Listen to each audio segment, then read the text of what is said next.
യഹിയ അലൈഹി ഇസ്ലാം അഥവാ യോഹന്നാൻ സ്നാപകന്റെ പ്രവർത്തനം മുതൽ യേശുവിൻ്റെ സ്വർഗാരോഹണം വരെ നമ്മളോടൊപ്പം ഉണ്ടായിരുന്ന ഒരാളെ വേണം ഈ സ്ഥാനത്തിലേക്ക് തിരഞ്ഞെടുക്കുവാൻ. അങ്ങനെ അവർ രണ്ടുപേരെ മുമ്പിൽ നിർത്തി നറുക്കിട്ടു. മത്യാസ് എന്ന ആളിന് നറുക്ക് വീഴുകയും അദ്ദേഹം മറ്റ് 11 അപ്പോസ്തലന്മാരുടെ കൂടെ 12ാമനായി കൂട്ടിച്ചേർക്കപ്പെടുകയും ചെയ്തു. അങ്ങനെ അവർ ഒരു ദിവസം, യഹൂദന്മാരുടെ ഒരു ഉത്സവ ദിവസമായ പെന്തക്കോസ്ത് നാൾ എന്ന് പറയുന്ന ഒരു ദിവസം അവർ ഒരുമിച്ച് കൂടിയിരിക്കെ യേശുക്രിസ്തു വാഗ്ദത്തം ചെയ്ത പരിശുദ്ധാത്മാവ് അവരിലേക്ക് വന്നു. ഇതിൻ്റെ ദൃഷ്ടാന്തം എന്നോണം അവർക്ക് വിവിധ ഭാഷകൾ സംസാരിക്കുവാനുള്ള ഒരു കഴിവ് ലഭിച്ചു. ഇവരുടെ സംസാരം കേട്ട് ആളുകൾ ഓടിക്കൂടി. കാരണം അരമായ ഭാഷ മാത്രം സംസാരിക്കുന്ന ഇവർ വിവിധ ഭാഷകളിൽ സംസാരിക്കുന്നു. അന്ന് യഹൂദന്മാരെ സംബന്ധിച്ചിടത്തോളം ഒരു ഉത്സവ ദിവസമാകുമ്പോൾ ഭൂമിയുടെ പല ഭാഗങ്ങൾ, പല രാജ്യങ്ങളിൽ ചിതറി താമസിക്കുന്ന യഹൂദന്മാരെല്ലാം യെരുശലേമിലേക്ക് വരിക എന്നത് അവർ മതത്തിലെ ഒരു നിയമമാണ്. അങ്ങനെ അവർക്കെല്ലാം വലിയ അത്ഭുതം തോന്നി. കാരണം അരമായ ഭാഷ മാത്രം സംസാരിക്കുന്ന ആളുകൾ എങ്ങനെ ഈ വിവിധമായ ഭാഷകൾ സംസാരിക്കുന്നു? ഇങ്ങനെ ഇവർ അത്ഭുതപ്പെട്ട് നിൽക്കെ പത്രോസ് എഴുന്നേറ്റ് നിന്നു പ്രസംഗം ആരംഭിച്ചു. അദ്ദേഹം യേശുക്രിസ്തുവിനെ കുറിച്ച് അവിടെ പ്രബോധനം ചെയ്തു. അദ്ദേഹം പ്രബോധനം ചെയ്തതിൻ്റെ രത്നച്ചുരുക്കം ഇങ്ങനെയാണ്: യേശുവിലൂടെ ധാരാളം അത്ഭുതങ്ങൾ ഇവിടെ നടന്നു. എന്നാൽ നിങ്ങളാരും യേശുവിനെ മശിഹയായി, ക്രിസ്തുവായി അംഗീകരിച്ചില്ല. നിങ്ങൾ അദ്ദേഹത്തെ ഒറ്റുകൊടുക്കുകയും ശത്രുക്കൾക്ക്, അതായത് റോമാക്കാർക്ക് അദ്ദേഹത്തെ ഏൽപ്പിച്ചു കൊടുക്കുകയും അദ്ദേഹത്തെ വധിക്കുകയും ചെയ്തു. എന്നാൽ ദൈവം അദ്ദേഹത്തെ മരണത്തിൽ നിന്നും ഉയർപ്പിച്ചിരിക്കുന്നു. അതിനാൽ നിങ്ങൾ ഗുരുതരമായ പാപമാണ് ചെയ്തിരിക്കുന്നത്. ഇതിൽ നിന്ന് നിങ്ങൾക്ക് രക്ഷപ്പെടണമെന്നുണ്ടെങ്കിൽ നിങ്ങൾ നിങ്ങളുടെ പാപങ്ങൾ ഏറ്റുപറഞ്ഞ് മാനസാന്തരപ്പെടണം. അങ്ങനെ യേശുവിൻ്റെ പേരിലുള്ള സ്നാനം നിങ്ങൾ നിർവഹിക്കണം. ഇത് കേട്ട് 3000-ഓളം ആളുകൾ പത്രോസിന്റെ വാക്കുകൾ കേട്ട് വിശ്വസിക്കുകയും അവർ അപ്പോസ്തലന്മാരോടൊപ്പം കൂടെ ചേരുകയും ചെയ്തു. ഈ യെരുശലേമിൽ ഇങ്ങനെ ആരംഭിച്ച ഈ ഒരു കൂട്ടായ്മയെ യെരുശലേം സഭ എന്നാണ് പരാമർശിക്കുന്നത്. ഇതിൻ്റെ നേതൃത്വം വഹിച്ചിരുന്നത് അപ്പോസ്തല പ്രമുഖരായ പത്രോസും യോഹന്നാനും യേശുവിൻ്റെ സഹോദരനായ യാക്കോബുമാണ്. ഇവർക്ക് ധാരാളം പ്രത്യേകതകൾ ഉണ്ടായിരുന്നു. അവർ അവരുടെ സമ്പത്തെല്ലാം വിറ്റ് പൊതുവകയായി എണ്ണുകയും അവർക്ക് ആവശ്യാനുസരണം അവരുടെ പങ്കിട്ടെടുക്കുകയും ചെയ്തിരുന്നു. അവർ വളരെ ഐക്യമുള്ളവരായിരുന്നു. അവർ അപ്പോസ്തലന്മാരിൽ നിന്ന് ഉപദേശം സ്വീകരിക്കുകയും അപ്പം നുറുക്കുക എന്ന മതപരമായ ചടങ്ങ് നിർവഹിക്കുകയും ഒരുമിച്ച് പ്രാർത്ഥനകളിൽ മുഴുകുകയും ചെയ്തതായി ബൈബിളിൽ കാണാം.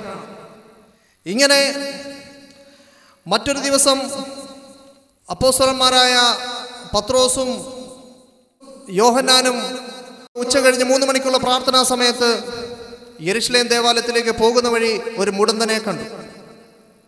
അപ്പോൾ നമ്മൾ മനസ്സിലാക്കേണ്ട വിഷയം, യേശുക്രിസ്തുവിന് ശേഷവും അപ്പോസ്തലന്മാർ പോയിരുന്നത് യഹൂദന്മാരുടെ ദേവാലയത്തിലായിരുന്നു. അഥവാ മോശേക ന്യായപ്രമാണം നിർവഹിക്കപ്പെട്ടുകൊണ്ടിരിക്കുന്ന ദേവാലയത്തിലേക്കാണ് പോയിരുന്നത്. അങ്ങനെ 3 മണിക്കുള്ള പ്രാർത്ഥനാ സമയത്തേക്ക് പോകുന്ന വഴിയിൽ ഒരു മുടന്തനെ കണ്ടു. പത്രോസ് അദ്ദേഹത്തെ സൗഖ്യപ്പെടുത്തി. ജനങ്ങൾക്ക് വലിയ ആശ്ചര്യമുണ്ടായി. കാരണം അവർ നിരന്തരം കാണുന്ന ഒരു വ്യക്തി, മുടന്തനായി തന്നെ ജന്മനാ കാണുന്ന ഒരു വ്യക്തി, പെട്ടെന്ന് അത്ഭുതം വന്നിരിക്കുന്നു. ജനങ്ങൾ ആശ്ചര്യഭരിതരായി പത്രോസിന് ചുറ്റും കൂടി. പത്രോസ് മുമ്പത്തെ പോലെ ഈ അവസരവും ശരിയായ രീതിയിൽ പ്രയോജനപ്പെടുത്തി അദ്ദേഹം യേശുവിൻ്റെ സുവിശേഷം അറിയിച്ചു.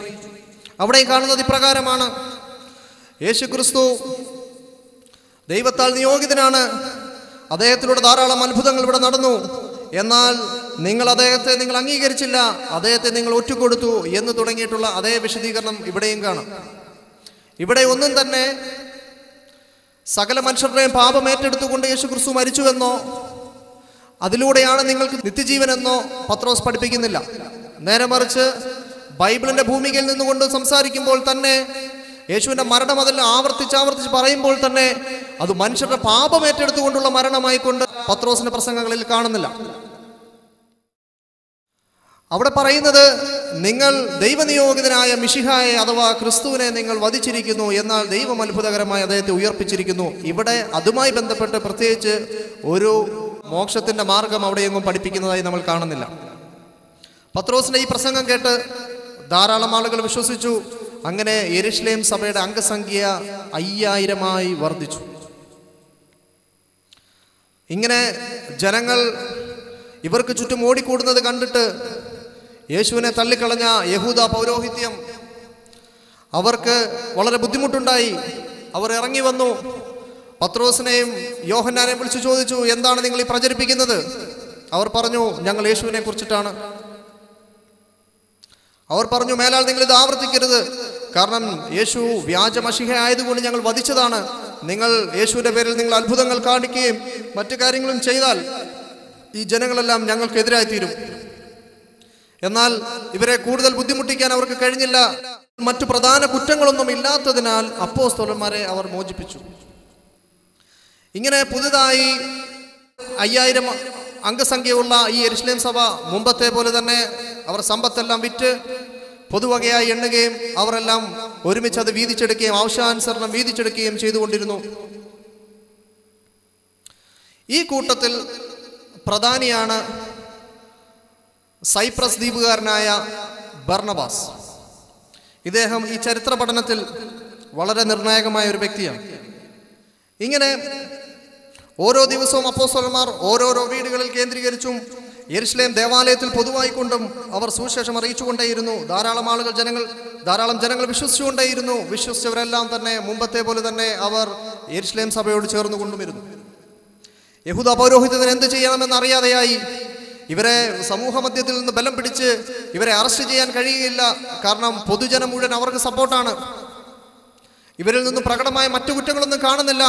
ഇവർ ന്യായപ്രമാണം അനുസരിക്കുന്നവരാണ്, മറ്റു ഇതര കർമ്മങ്ങളൊക്കെ ചെയ്യുന്നവരാണ്. പക്ഷേ ആകെ ഒരു വ്യത്യാസം മാത്രം, അവർ ബഹുമാനപ്പെട്ട ഈസാ അലൈഹി ഇസ്ലാം യേശു ക്രിസ്തുവിനെ അവർ മസീഹായി മിശിഹയായി അംഗീകരിക്കുന്നവരാണ്. ഇവർ അപ്പോസ്തലന്മാരെ വീണ്ടും വിളിപ്പിച്ചു, വീണ്ടും താക്കീത് കൊടുത്തു. ഞങ്ങൾ മുമ്പ് പറഞ്ഞതുപോലെ ഞങ്ങൾ വീണ്ടും പറയുന്നു, നിങ്ങൾ മുമ്പത്തെ ഞങ്ങളുടെ കൽപ്പന നിങ്ങൾ ലംഘിക്കുകയാണ്. വീണ്ടും അവർ ആവർത്തിച്ചു. അപ്പോസ്തലന്മാർ പറഞ്ഞു, ഞങ്ങൾ ദൈവത്തെക്കാൾ അധികം നിങ്ങളെ പേടിക്കാൻ ഞങ്ങൾക്ക് കഴിയില്ല. ഞങ്ങൾ ഇപ്പോൾ ചെയ്തുകൊണ്ടിരിക്കുന്ന പ്രവർത്തനം ഞങ്ങൾ തുടരുക തന്നെ ചെയ്യും. പ്രശ്നം രൂക്ഷമായപ്പോൾ യഹൂദ പൗരോഹിത്യത്തിലെ പ്രധാനപ്പെട്ട ഒരു പണ്ഡിതനായ ഗമാലിയേൽ എഴുന്നേറ്റ് നിന്നു. അദ്ദേഹം പറഞ്ഞു, അപ്പോസ്തലന്മാരെ ഒന്ന് പുറത്തു നിർത്തണം. എനിക്ക് നിങ്ങളോടൊരു കാര്യം പറയാനുണ്ട്, അപ്പോസ്തലന്മാരെ ഒന്ന് പുറത്തു നിർത്തണം.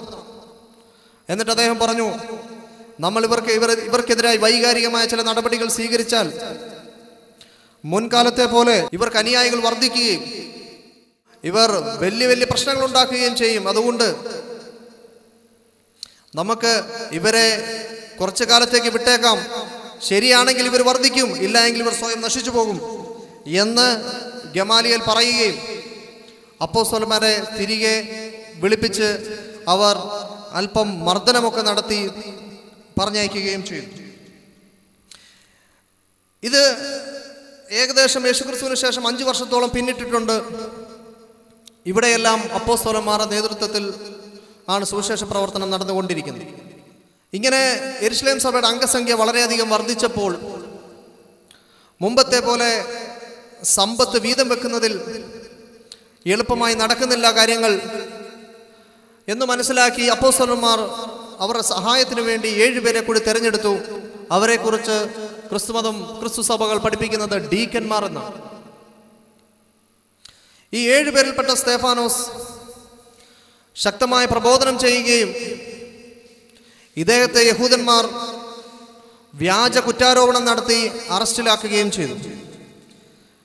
മുൻകാല പ്രവാചകന്മാർക്കും മോശെയുടെ ന്യായപ്രമാണത്തിനും വിരുദ്ധമായി സ്തേഫാനോസ് സംസാരിച്ചു എന്നതാണ് അവർ ആരോപിച്ച കുറ്റം.